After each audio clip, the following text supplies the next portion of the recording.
بسم اللہ الرحمن الرحیم۔ یہ تحریر آپ کو سوچنے پہ مجبور کر دے گی۔ ایک چوہا کسان کے گھر میں بل بنا کر رہتا تھا۔ ایک دن چوہے نے دیکھا کہ کسان اور اس کی بیوی ایک کیلے سے کچھ نکال رہے ہیں۔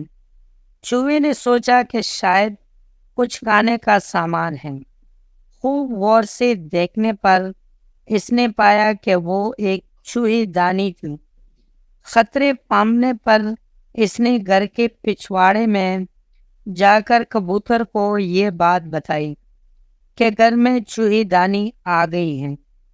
کبوتر نے مذاق اڑاتے ہوئے کہا کہ مجھے کیا، مجھے کون سا اس میں پھنسنا ہے۔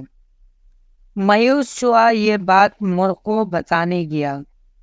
مرغ نے مذاق اڑاتے ہوئے کہا کہ جا بھائی، میرا مسئلہ نہیں ہے۔ مایوس چوہے نے دیوار میں جا کر بکرے کو یہ بات بتائی اور بکرا ہنستے ہنستے لوٹ پوٹ ہونے لگا۔ اسی رات چوہے دانے میں کٹاک کی آواز ہوئی جس میں ایک زہریلا سانپ پھنس گیا تھا۔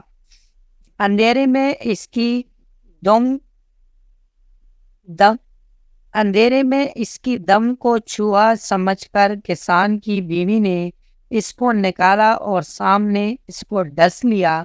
طبیعت بگڑنے پر کسان نے حکیم کو بلوایا۔ حکیم نے اسے کبوتر کا سوپ پلانے کا مشورہ دیا۔ کبوتر ابھی برتن میں ابل رہا تھا۔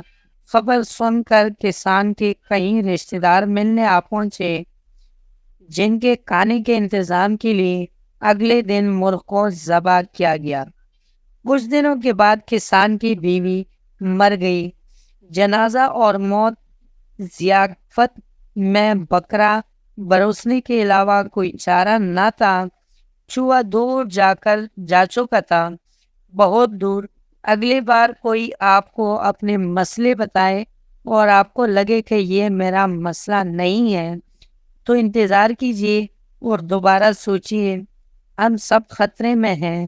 سماج کا ایک عضو، ایک طبقہ، ایک شہری خطرے میں ہے تو پورا ملک خطرے میں ہے۔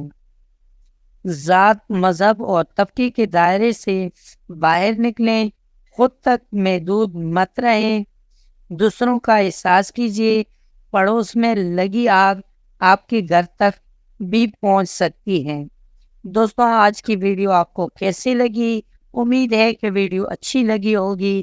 اگر ویڈیو اچھی لگی ہے تو ویڈیو کو لائک کر لیں، کمنٹ میں اپنے رائے کا اظہار ضرور کر لینا اور چینل کو سبسکرائب کرنا مت بھولیں۔ ملتے ہیں اگلی ویڈیو میں، تب تک کے لیے اللہ حافظ۔